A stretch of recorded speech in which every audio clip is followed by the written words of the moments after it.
করছে এবং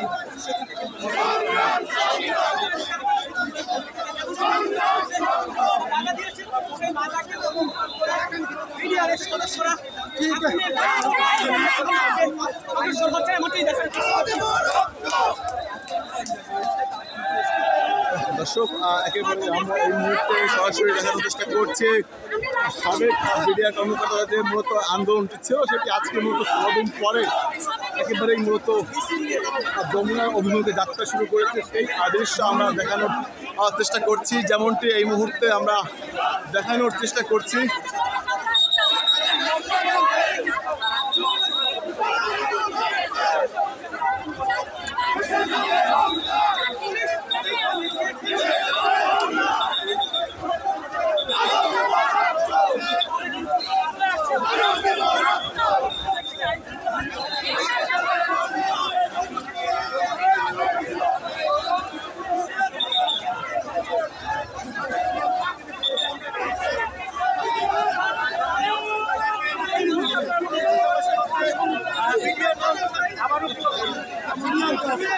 দর্শক আমরা জানানোর জন্য বলি আপনাদের যে বিডিআর কর্মকর্তারা মূলত বিগত 16 দিন যাবত এই শাহবাগে অবস্থান নিয়েছিলেন, তাদের যৌক্তিক দাবিগুলো ফিরিয়ে আনার জন্য। যেমন কয়েকটি দাবি আছে তাদের, যে যারা সাবেক বিডিআর কর্মকর্তা আছেন তারা মূলত তাদের চাকরিতে পুনর্বহালের জন্য দাবি করেছিলেন এবং যারা চাকরিতে পুনর্বহালের জন্য যোগ্য নয় তাদের ক্ষতিপূরণ দাবি, এবং 2009 সালে যে পিলখানায় হত্যাকাণ্ড হয়েছিল সেই হত্যাকাণ্ডের যৌক্তিক বিচার সম্পূর্ণ করার জন্য বলেছিলেন। তবে অন্তর্বর্তীকালীন সরকারের 5 আগস্টের পরেও এই পিলখানা হত্যাকাণ্ড নিয়ে মাথা ঘামাচ্ছিলেন না। এজন্য মূলত দাবি নিয়ে তারা এই সাবেক বিডিআর কর্মকর্তারা এবং তাদের পরিবারের মূলত শাহবাগে 16 দিন অবস্থান নিয়েছিলেন এবং আলটিমেটামও দিয়েছিলেন। সেই আলটিমেটামের পরিপ্রেক্ষিতে আজকে মূলত আবার যে গণমিছিল সহ যে বিক্ষোভ মিছিল নিয়ে যমুনার অভিমুখে যাত্রা, সেই যাত্রা আমরা দেখানোর চেষ্টা করছি এই মুহূর্তে সরাসরি। দর্শক দেখতেই পাচ্ছেন এই মুহূর্তে আবারও শুরু হয়েছে মূলত বিডিআর 2009 সালে আন্দোলন, 2009 সালে হত্যার শিকার হয়েছিলেন এবং তারপর আন্দোলনে নেমেছিলেন। এই পরে মূলত বাংলাদেশ অন্তর্বর্তীকালীন সরকারের কাছে মূলত দাবি নিয়ে আসতেই পাবো। আমি মূলত আজকে চেষ্টা করছি একেবারেই যে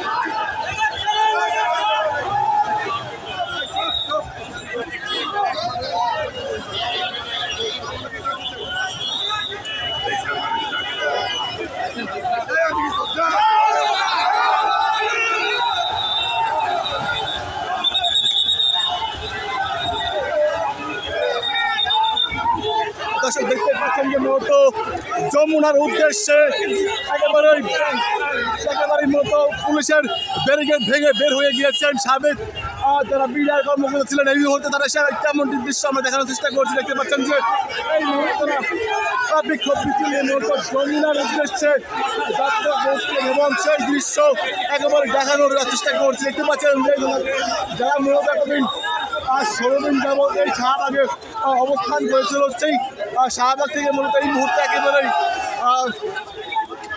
বিক্ষোভ মিছিল নিয়ে যমুনার উদ্দেশ্যে যাচ্ছেন। তাদের যে ন্যায্য দাবি আছে সেই দাবিগুলোর আদায়ের জন্য, যেমনটি দেখানোর চেষ্টা করছি।